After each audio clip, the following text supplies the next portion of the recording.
ఏలూరు జిల్లా పోలవరం మండల పరిధిలో ఇసుక మట్టి తవ్వకాలకు ప్రభుత్వ అనుమతులు తప్పకుండా తీసుకోవాలని ఏలూరు జిల్లా పోలవరం పోలవరం మండలంలో ఈ ఇటీవల సందర్భంగా కాలంలో మాట్లాడుతూ ఇసుక ప్రభుత్వ అనుమతులు మట్టి లేకుండా అక్రమ అక్రమంగా రవాణా ఇసుక మట్టి అవుతున్నాయని తవ్వకాలు చేసిన అనేక రవాణా ఫిర్యాదులు చేసిన వేరే వస్తున్నాయి. ప్రాంతాల నుండి దాని మీద దిగుమతి చేసే మా వారి వీఆర్ఓ వాహనాలను తోటి జప్తు ఆర్ఐతోటి చేసి చట్టపరమైన విజిలెన్స్ చర్యలు తీసుకుంటామన్నారు. ఇటీవల జిల్లా పోలవరం మండలంలో ఇటీవల కాలంలో ఇసుక మట్టి అక్రమ రవాణా అవుతున్నాయని అనేక ఫిర్యాదులు వస్తున్నాయి.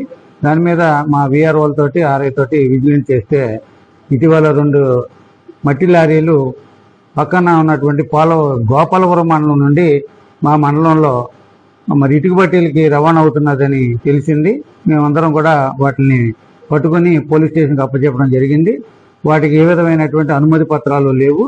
మరి మొదటి తప్పుగా భావించి 10,000 రూపాయలు ఫైన్ వేసి వాళ్ళకి హెచ్చరించి ఉత్తర్వులు ఇవ్వడం జరిగింది. మరి ఏ విధమైనటువంటి ముందస్తు అనుమతులు లేకుండా ఏ విధమైనటువంటి మట్టి కానీ ఇసుక కానీ అక్రమ రవాణా అయితే కఠినమైన చర్యలు తీసుకోవడానికి మరి సిబ్బందిని నియమించాము.